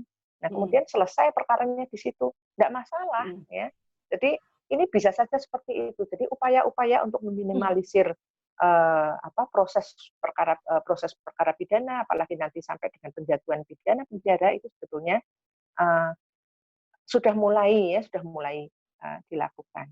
Ada lagi yang namanya diskresi. Diskresi itu kewenangan polisi untuk mengubah satu perkara pidana itu menjadi tidak perlu diteruskan. Nah, ini ya, di diskresi. Ini contohnya ini ya, contohnya. Ketika apa? Ketika kepentingan yang lebih besar itu lebih diutamakan. Contohnya ya, contohnya ini adalah mobil omprengan ini ya, mobil omprengan tahu ya, mobil omprengan plat hitam. Ya. Dia beroperasi untuk mengangkut penumpang di rute tertentu yang memang angkutan umumnya jarang di situ. Ya. Polisi tahu, tapi polisi membiarkan hal itu. Kenapa? Nanti kalau mereka ditangkapi semua, kemudian tidak boleh beroperasi, ya ditilang semua, masyarakat akan justru dirugikan karena apa? Tidak ada pengangkutan di situ, gitu ya. Nah akhirnya ini yang namanya diskresi. Jadi meskipun itu sebetulnya satu pelanggaran hukum, boleh jadi itu pelanggaran hukum pidana, ya pelanggaran lalu lintas, tapi itu tidak diproses karena apa? Karena manfaat yang lebih besar, yaitu pengadaan transportasi masyarakat, itu dianggap lebih penting daripada kesalahan yang dilakukan. Jadi upaya-upaya seperti itu untuk mengurangi segi-segi di pidana itu sudah ada sebetulnya. Nah ini tinggal digali, dioptimalkan lagi. Oke. Ya. Baik. Ibu, sekarang kita ke pertanyaan-pertanyaan soal sistem pembinaan napi ya Bu ya. Ini tidak bisa sepenuhnya tanggung jawab tadi kan, tidak bisa sepenuhnya tanggung jawab lapas, melainkan harus ada sinergitas antara peran lapas, napi itu sendiri dan masyarakat. Bagaimana menurut Ibu? Terus kemudian tadi, ini yang soal apa yang disebut atau parameter mana ya tadi ya? Parameter yang disebut sebagai pembina. Oh ini dari Bu Ana Mufidah. Apa parameter yang digunakan untuk mengukur keberhasilan pembinaan NP? Terus untuk pembinaan lagi mana ya tadi ya? Oke, terus kemudian ini tambahan tadi, apakah di Indonesia sejauh ini sudah mengupayakan kerjasama yang tadi berbagai sektor di atas, sektor antara lapas dan lain-lain, gitu Bu, silakan. Ya, ya tadi upaya keterbatasan mengukur bagaimana mengukur keberhasilan ya. Ini secara umum bisa dikatakan bahwa bagaimana mengukur keberhasilan pembinaan narapidana. Ya ketika narapidana itu menjadi orang baik-baik. Nggak baik lagi ya. Tidak balik lagi, kemudian dia bisa menjalani kehidupan yang wajar ya, yang normal gitu ya di luar LP. Itu. Jadi ini memang benar-benar harus kita akui merupakan hal yang tidak mudah ya. Keluarga saja gitu ya, keluarga saja itu belum tentu semuanya menerima loh. Ya. Di contohnya itu tadi. Apalagi stigma ini akan sangat kuat ketika pelakunya itu perempuan. Nah ini tadi budaya tadi ya, menurut Friedman tadi budaya tadi. Jadi perempuan kalau melakukan tindak pidana itu tercelanya itu lebih daripada yang laki-laki. Ini contoh ya, kebetulan saya melakukan penelitian yang cukup mendalam mengenai terpidana perempuan. Biasanya terpidana perempuan dengan terpidana laki-laki itu nasibnya beda. Ya, contohnya ini contoh yang kecil saja. Terpidana perempuan itu angkanya besar yang kemudian diceraikan oleh suaminya. Suaminya menceraikan atau suaminya menikah lagi gitu. Sementara kalau terpidana laki-laki, istrinya banyak yang masih setia menunggu gitu ya, bawa rantangan ke LP gitu. Tapi kalau terpidana perempuan enggak. Nah ini stigma dalam masyarakat yang di frame oleh budaya itu tadi. Oke, jadi sebenarnya dalam hal ini sebenarnya para narapidana perempuan menjadi korban struktur juga ya Bu ya, kemudian dia menjadi pelaku kejahatan. Ya, betul. Dia menjadi pelaku kejahatan secara terstruktur. Betul. Ya, banyak yang kemudian terpidana perempuan yang melakukan ngutil ya, pencurian dan sebagainya itu kan karena penelantaran rumah tangga. Karena penelantaran rumah tangga, kemudian dia melakukan itu ya. Oke. Baik. Saya lanjut ya Bu ya ke pertanyaan berikutnya. Jadi kalau peserta mau raise hand, mau bertanya boleh, silakan. Mungkin ada yang mau langsung, lebih yakin, lebih mantap kalau bertanya langsung, silakan raise hand. Kalau belum saya lanjutkan lagi, ini agak mungkin teknis gitu atau di luar ini, tapi bisa masih masuk menjadi pertanyaan, bagaimana solusinya dengan permasalahan klien anak yang berada di LPKA memperoleh SK asimilasi di rumah, akan tetapi klien anak tidak mengetahui alamat dan nomor telepon orang tua, dan selama klien anak menjalani masa pidana tidak ada yang berkunjung, sedangkan dari pihak yayasan pada saat pandemi COVID-19 belum dapat menerima klien anak tersebut. Itu Ya, jadi ya. Sama satu lagi nih Bu, ini soal di luar itu ya, tapi mungkin bisa mendapatkan tanggapan dari Ibu, bagaimana dari Bu Mercy Sihombing nih ya, bagaimana menanggapi stigma bahwa pungli di lapas sangat merajalela. Misalnya bayar 5 juta untuk bisa bebas di masa COVID tanpa harus memenuhi semua persyaratan. Baik, ini tetap ada nakal gitu ya Bu ya. iya, iya, betul ya. Ya Silakan. itulah. Jadi ini Ibu Mercy ini teman saya ini. Halo Mercy. Ya, jadi nah itulah ya, itu susah ya. Itu ekses. Jadi itu ekses kalau saya katakan. Jadi dalam lingkungan manapun atau dalam sistem atau subsistem manapun itu ekses itu acap kali terjadi ya. Jadi ini yang kemudian merusak, ya, yang merusak pandangan masyarakat juga. Jadi seolah-olah apa yang dilakukan oleh LP itu nggak ada benernya juga, gitu ya. Apa yang dilakukan oleh LP nggak ada benernya, karena justru di dalamnya ada diskriminasi, misalnya ya. Kemudian ada perlakuan-perlakuan atau pungli ya, pungli yang bagaimana supaya keluarga itu berkunjung, ya, bisa ketemu, atau kemudian bagaimana seorang narapidana bisa mendapatkan sel yang lebih baik, ya, yang WC-nya lebih baik, kemudian bisa mendapatkan fasilitas tertentu itu kalau membayar jumlah uang. Nah ini memang seluruh sistem ya dalam peradilan pidana itu mulai dari tingkat awal penyelidikan, penyidikan sampai ke penuntutan di kejaksaan, sampai ke proses peradilan, sampai ke proses pelaksanaan pidana itu sendiri ya memang tidak akan pernah sepi ya dari ekses gitu. Itu pasti ada itu seperti itu yang terjadi ya.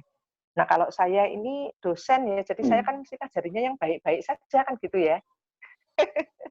Yang secara normatif jelas itu tidak bisa dibenarkan. Tapi itu benar. Jadi apa yang dikatakan oleh Ibu Mercy tadi bahwa itu bisa bisa mempertahankan stigma buruk bahkan ya, tidak kepada napinya saja, tapi juga justru stigma buruk itu akan melekat pada lembaganya. Dengan lembaga yang korup, dengan lembaga yang penuh dengan pungli, bagaimana mungkin bisa melakukan pembinaan narapidana yang adil, yang manusiawi, dan sebagainya. Itu juga ya. Jadi saya tidak bisa menyangkal apa yang dikatakan oleh Ibu Mercy ya. Jadi ini mungkin yang mungkin bisa menjawab itu mungkin di kalangan peserta ada yang dari lapas ini mungkin bisa ikut berpendapat di sini. Oke, baik. Boleh juga ini dari yang lapas untuk berkomentar ya terkait dengan hal ini, karena kalau bicara tentang korupsi dan semacam itu, dari yang pernah saya baca dulu itu adalah institusi penegak hukum juga merupakan salah satu yang termasuk top 5 gitu ya Bu ya. Ya, oknumnya, mungkin tidak secara kelembagaan tapi baik. secara oknumnya semacam itu. Baik. Ini sebetulnya terjawab dari apa yang dikemukakan oleh Friedman tadi ya. Nah ini ya, struktur hukum, substansi, kemudian budaya. Apakah suatu norma itu bisa berjalan atau tidak dalam masyarakat? Ya, norma yang sudah dituangkan dalam peraturan yang jelas itu apakah bisa bekerja dengan benar di dalam masyarakat? Tergantung ini tadi ya, struktur hukum itu termasuk oknum-oknum itu tadi ya, kemampuan dari perilaku dari penegak hukum termasuk itu tadi. Kalau ada praktek-praktek pungli ya, nah, sehingga ini menyebabkan diskriminasi kepada napi, nah, ini yang sudah dibilang oleh Friedman, ya, ini yang mempersulit gitu, mempersulit proses yang semestinya ya. Ya. Baik, ini dari Ibu Sri Sakbaninsyah. berdasarkan data terhitung 31 Maret 2020 untuk 525 UPT kapas lapas atau rutan dengan kapasitas 131 sekian sekarang dihuni oleh 270 sekian orang napi atau sekitar 205% dari kapasitas. Apakah kebijakan melepas sekitar 34.000 sekian napi asimilasi atau sekitar 178% dari kapasitas dirasa sudah cukup? Apakah kebijakan ini perlu dilanjutkan sampai 150% dari kapasitas? Dan bagaimana untuk menekan ekses yang ditimbulkan napi yang mengulangi pelanggaran pidana berkenaan dengan kondisi COVID ini? Silakan Ibu. Jadi idealnya ya sampai 100% ya Bu ya. Jadi sampai kapasitasnya pas. Ya. Pas nggak berlebihan gitu ya. Kayak di Waru aja ini juga sudah 300% gitu. Ya, silakan. Iya, makanya sudah 300%. Nah, ini makanya ini dipulangkan lagi ya kepada tujuan yang lebih besar. Kan nggak bisa ngomong apa-apa ini kalau seperti ini. Kalau mau dipaskan ya berarti kan masih ada lagi ya yang harus dikeluarkan. Jadi saya yakin apapun kondisinya saat ini, apapun yang dirasakan oleh masyarakat secara umum ya, saya sendiri juga merupakan bagian dari masyarakat yang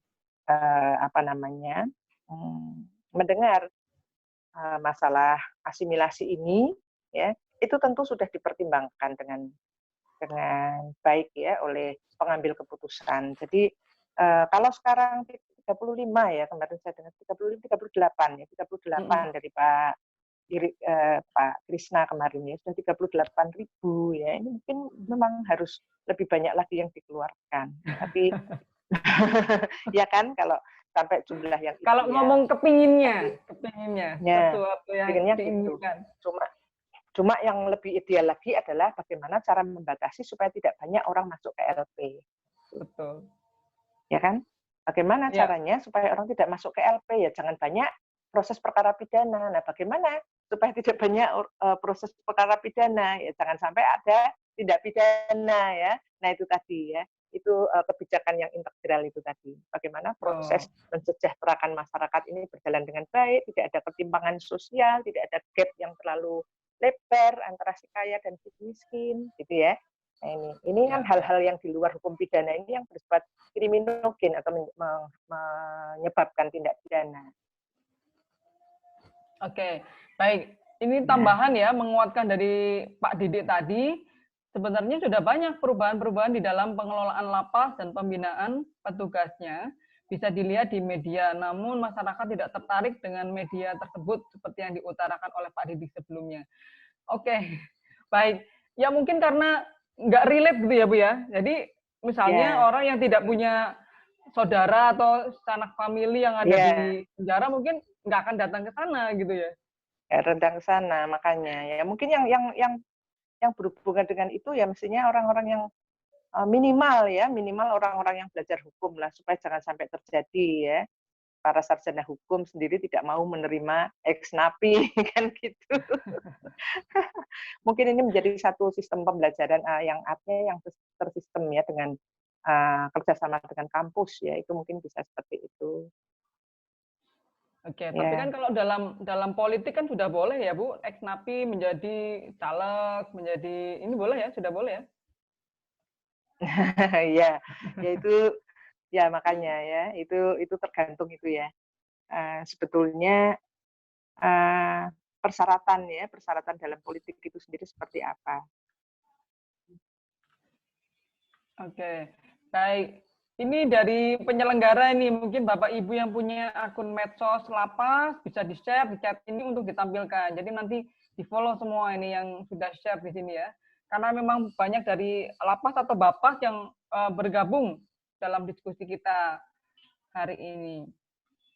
Baik, yang lain mau raise hand, dipersilahkan, monggo. Yang mau bertanya langsung, nanti saya akan kembali bacakan yang di chat. Silakan yang mau angkat tangan, raise hand. Mungkin ada yang mau bertanya langsung. Tidak perlu takut, karena saya sama Bu Iyeng ini baik hati. Ya, akan saya Oke. jawab sebisa saya. Tadi saya melihat ada pertanyaan dari Ibu Wulandari, ya mana ya ini? Bentar. Oke, mana? Ibu Sri Wulandari. Tadi saya sepintas Oh, Sri membaca, tapi kok hilang tuh Wulandari. semua. Ini tadi yang sistem pembinaan ini, Bu. Tadi sudah. Sistem Oh pembinaan ya tidak sudah ya. menjadi Oke, oke, oke. tanggung jawab pelapas, tapi sinergitas. Oke. Ini tadi Iya sudah. betul. Ya. Terus, ini dari Ringga kembali ya. Dalam kerangka hukum pidana, pelindungan terhadap saksi dan korban tidak boleh dikesampingkan. Hal demikian bagaimana amanat Undang-Undang 31 2004 bahwa negara memberikan jaminan perlindungan bagi saksi dan korban. Bagaimana menurut pandangan Ibu terkait hal tersebut? Oke, baik. Ini agak di luar Di luar, pertanyaan topik ya. kita hari ini, Bu. Tapi mungkin kalau Ibu bisa menjawab, kalau berkenan boleh dijawab. Tapi saya mau bacakan dulu ya, Bu. Izin membacakan yang bawahnya dulu. Baik. Dari Rifan Agastian. Apakah memungkinkan di Indonesia menerapkan hukum tanpa adanya sanksi pidana seperti di negara-negara lain yang mengembalikan proses integrasi pelanggar hukum ke masyarakat tanpa ada penjatuhan sanksi pidana penjara? Baik. Apakah ini jika konsep itu diterapkan di Indonesia justru dapat meningkatkan kemungkinan pengulangan tindak pidana? Mengingat masyarakat Indonesia kalau dilihat dari sisi kesadaran untuk taat pada aturan itu minim. Jangankan untuk aturan yang lebih kompleks, untuk taat pada aturan berlalu lintas saja masih banyak yang membandel, seperti tidak memakai helm, menerobos lampu lalu lintas, dan lain-lain. Apa yang bisa menjadi solusi bagi Indonesia untuk bisa mengikuti konsep negara-negara tersebut? Jadi idealnya ini, Bu, idealnya non-penal policy ini, Bu. Tidak hanya yang penal policy, tapi non-penalnya ini. Ya. Oke, atau lagi memang dari itu, Resma ini menanggapi. Oke, silakan Ibu dulu, silakan. Ya, jadi begini, sebelum lupa ya. Jadi memang di dalam konsep KUHP yang akan datang, ya, jadi sekarang belum berlaku ya. RUU di ya, Bu konsep ya? Dalam RUU itu sebetulnya hal-hal yang itu sudah dipikirkan ya, sudah berpuluh-puluh tahun digodok, dimatangkan ya, tapi ini memang belum diberlakukan. Jadi sudah ada dalam pemikiran para pembentuk undang-undang memperlakukan. Jadi di dalam sistem hukum pidana itu ada yang disebut double track system. Jadi double track system itu adalah tidak hanya menanggulangi kejahatan dengan memberikan hukuman atau pidana, tapi juga dengan tindakan atau treatment. Ya. Nah, treatment ini di sana-sini sudah mulai diterapkan di Indonesia. Misalnya, seorang sakit jiwa, orang yang sakit jiwa melakukan tindak pidana, maka jangan dipidana penjara, tapi dia justru di treatment ya, dia ditempatkan atau diatasi, gitu ya. Kemudian pengguna narkoba hendaknya direhabilitasi misalnya ya. Jadi di sana sini sudah mulai dilakukan di Indonesia. Nah, sedangkan di negara-negara yang disebutkan tadi memang ada sanksi yang tidak hanya berupa pidana penjara. Ya, misalnya seperti saya sebutkan tadi, pidana kerja sosial. Tapi ini jelas membutuhkan satu kedisiplinan ya yang luar biasa. Bagaimana seseorang yang sebetulnya bersalah tidak dijatuhi sanksi pidana, melainkan dijatuhi sanksi yang bukan sanksi pidana penjara, misalnya pidana kerja sosial, bahwa dia harus tertib ya untuk lapor, untuk menjalankan pekerjaannya. Jadi misalnya sehari dia bekerja 3 jam ya di rumah sakit misalnya untuk membantu membersihkan rumah sakit 3 jam. Bagaimana orang ini benar-benar mau menjalani? Berarti kan harus ada sistem pengawasan yang jelas gitu ya. Nah, ini memang harus disiplin orangnya baru bisa menjalani itu. Kalau enggak kan kabur ya, enggak bolos, enggak menjalankan. Misalnya kalau dijatuhkan pidana kerja sosial sehari 3 jam selama 4 minggu misalnya ya. Nah, ini baru menjalani 2 minggu atau baru menjalani seminggu sudah kabur. Ini juga tentu harus ada mekanisme yang jelas ya untuk menangani hal itu. Jadi sebetulnya itu hal-hal itu sudah dipikirkan di dalam konsep ya. Misalnya juga lebih banyak menjatuhkan pidana denda untuk tindak pidana yang motifnya ekonomi. Jadi kejahatan terhadap harta kekayaan itu nantinya juga lebih banyak dijatuhi pidana denda. Ya, karena di dalam konsep KUHP nasional nanti tidak hanya pidana yang dirumuskan secara tertutup, barang siapa melakukan ini maka diancam dengan pidana ini. Nah itu ya, seperti yang sekarang ada di dalam KUHP kan seperti dalam konsep itu nanti ada alternatifnya. Jadi ada ataunya, gitu ya. Atau seperti itu ada. Tapi itu tentu saja membutuhkan satu kesiapan dari institusi dan juga kesiapan dari masyarakat untuk bisa menerima itu. Ya, ini Lingga. Korban tidak. Oke. Oh, terus kemudian tadi Undang-Undang PSK. Maaf, Undang-Undang PSK. Pelindungan saksi dan korban, ya. Undang-Undang Pelindungan Saksi dan Korban. Ini memang undang-undangnya ini sudah lama ya, tapi memang nampaknya memang belum terlalu operasional gitu ya, belum terlalu banyak ditegakkan gitu. Jadi ini yang merupakan salah satu problem di Indonesia itu adalah ketika merancang undang-undang pidana ya, itu pembuat undang-undang hanya fokus kepada pelaku saja. Ya, korbannya tidak. Itu seolah-olah kalau pelakunya sudah ditangkap, sudah diproses, selesailah masalah. Nah, ini susah sebetulnya ya, karena penanganan korban, terutama untuk kejahatan-kejahatan tertentu yang menyebabkan korban itu bisa menderita seumur hidup, ini susah. Contohnya, Undang-Undang Trafficking ya, TPPO, Undang-Undang TPPO, tindak pidana perdagangan orang ya, trafficking. Itu tidak cukup ya hanya dengan menghukum pelakunya saja, tapi what next dengan korbannya, karena korban trafficking itu seringkali menjadi korban berulang, gitu ya. Ini yang menjadi satu persoalan tersendiri di Indonesia ya, bahwa penanganan korban, kemudian kompensasi sebetulnya dalam undang-undang trafficking itu sudah ada ya, bahwa korban trafficking itu mendapat kompensasi. Kompensasi itu ganti rugi, misalnya begitu. Jika dia sakit, dia harus dirawat, ya, fisik maupun mentalnya itu harus ada yang membiayai dan sebagainya itu ya. Di dalam undang-undang trafficking sebelumnya sudah ada pengaturannya itu ya, tapi dalam prakteknya ini yang belum banyak. Jadi orang masih fokus ke pelaku saja.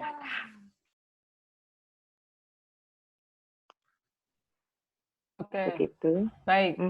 Iya. Ini oke, Bu. Ini yang tadi mungkin belum lebih rigid ini dijelaskan adalah sebenarnya kalau idealnya Indonesia itu jika tidak hanya memiliki penal sistem aja, penal policy saja, yang kalau di negara kita ini yang idealnya itu seperti apa, Bu? Punya apa saja gitu selain hukuman-hukuman pidana? Ya, jadi upaya yang lebih rasional itu sebetulnya adalah memberdayakan yang di luar jalur hukum pidana sebetulnya. Jadi bagaimana melakukan satu prevensi, ya, pencegahan supaya orang tidak melakukan kejahatan. Itu sebetulnya kan yang lebih strategis ya. Seperti kalau kita menanggulangi penyakit ya, sebetulnya cara yang lebih ideal adalah mencegah supaya kita tidak sakit. Seperti yang kita lakukan sekarang ini dengan PSBB ya, dengan berbagai macam ini adalah mencegah supaya tidak terjadi penularan. Itu lebih rasional dibandingkan tiba-tiba orang sakit semua, kemudian bagaimana cara sekuat tenaga menyembuhkan. Sebetulnya itu. Jadi upaya yang paling itu tadi yang disebut dengan politik, ya, politik hukum pidana itu adalah upaya yang rasional untuk menggunakan hukum pidana dalam menanggulangi kejahatan. Nah ini justru harusnya rasional, ya, kebijakan yang rasional itu adalah bagaimana caranya meminimalisir tindak pidana. Nah sekarang kebijakan pembangunan itu juga harus disesuaikan dengan masyarakat. Ini contohnya ya. Tiba-tiba banyak orang yang karena kebijakan pembangunan yang mungkin tidak rasional, ya, tiba-tiba banyak orang yang semula pemilik lahan pertanian, lahan perkebunan, ya, tiba-tiba menjadi buruh, penggarap, menjadi buruh, gitu. Misalnya seperti itu. Ini juga perubahan sosial, perubahan yang disebabkan oleh kebijakan pembangunan yang tidak rasional, ya, yang kemudian dampaknya ini yang menerima kan masyarakat. Nah, ujung-ujungnya kemudian orang melakukan tindak pidana, baru orang teriak. Ya. Ini harus ditanggulangi. Padahal sebelum-sebelumnya orang nggak menyadari. Itu. Jadi kemiskinan, kebodohan, kebutahurufan, ya, kemudian kekurangan keterampilan, tidak terserapnya tenaga kerja dan sebagainya. Ini hal-hal yang menimbulkan kejahatan. Ini yang harus ditanggulangi dulu. Itu kompleks masalahnya. Ya, jadi memang berat sekali ya. Jadi penyelenggara pemerintahan negara kita ini. Mumet, Mbak. Mumet, Bu Evi. Mumet. Makanya ya. Kayak gitu, tapi kok ya banyak yang kepingin jadi ini, Bu. Itulah. Baik, ya. Saya ke Pak Didik lagi nih ya. Oke. Setelah mendengarkan paparan Ibu Sri, kami bisa menyimpulkan bahwa Ibu sebagai perwakilan dari dunia pendidikan sepaham dengan kebijakan Kemenkumham tentang asimilasi napi di rumah sebagai salah satu upaya menyelamatkan napi dalam situasi pandemi COVID-19. Yang jadi masalah adalah stigma negatif masyarakat. Untuk mengeliminir stigma tersebut, apakah di dunia pendidikan sudah memasukkan masalah pemidanaan di Indonesia sebagai salah satu materi kuliah? Karena kami yakin kalau dunia pendidikan, dosen dan mahasiswa paham tentang hal tersebut, maka akan mudah untuk mentransfer pemahaman itu kepada masyarakat. Baik, terima kasih. Ini tidak hanya mata kuliah, sudah jadi jurusan kayaknya. Iya. Satu lagi tadi saya mau bacakan komentar saja. Setahu saya untuk saat ini jam kunjungan di lapas atau rutan sudah ditiadakan, untuk sidang pidana pun sudah dilaksanakan melalui daring. Baik, terima kasih Bu Risma. Ibu silakan Bu, dari Pak Didik tanggapannya.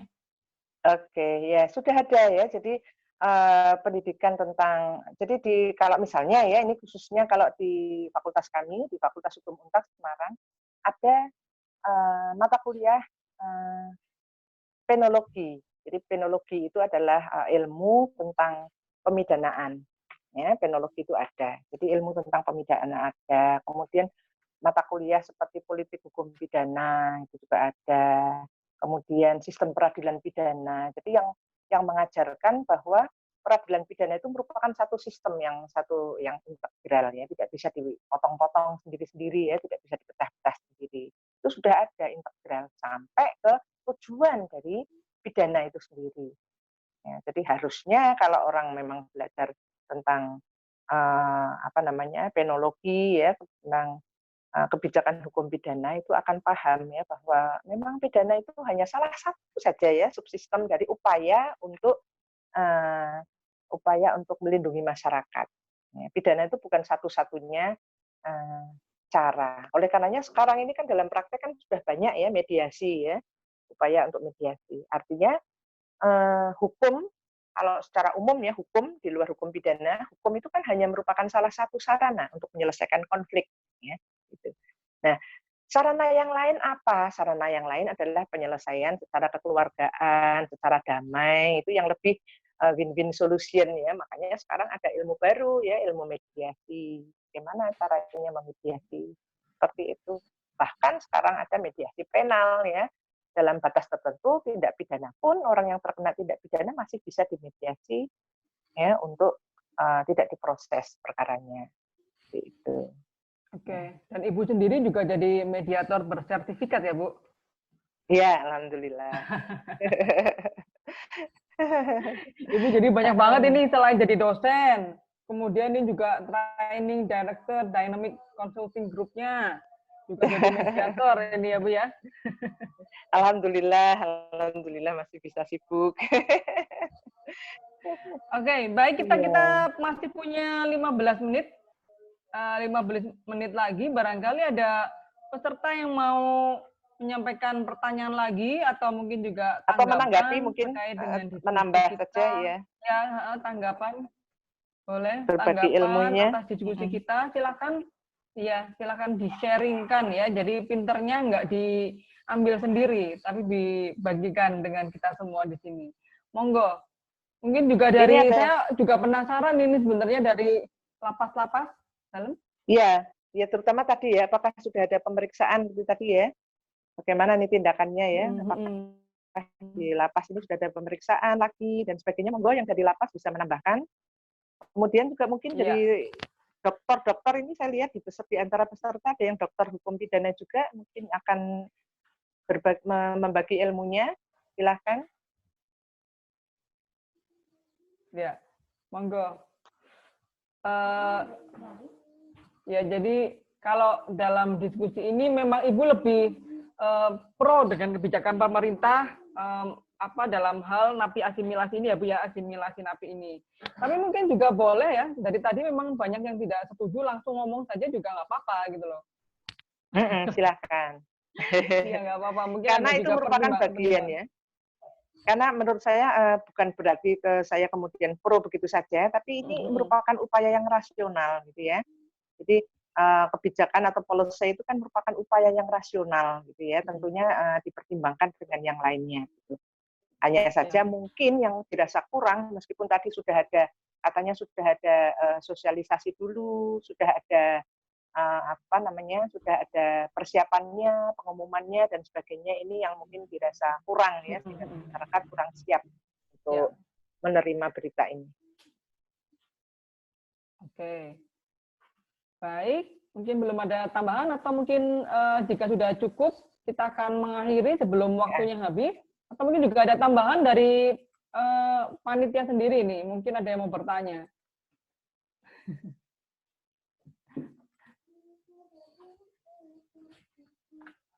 Bu Happy sehari-hari di mana ini?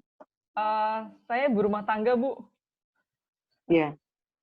Bercokolnya di mana? Bercokolnya di kota mana? Eee, ya saya bersama dengan, kawan-kawan dari Koalisi Perempuan untuk Kepemimpinan, Malang, di Malang, saya tinggal di Malang. Oh, di Malang. Oh, Ya, orang saya tinggal Malang ya? ya, saya orang Malang. Orang Malang, ya.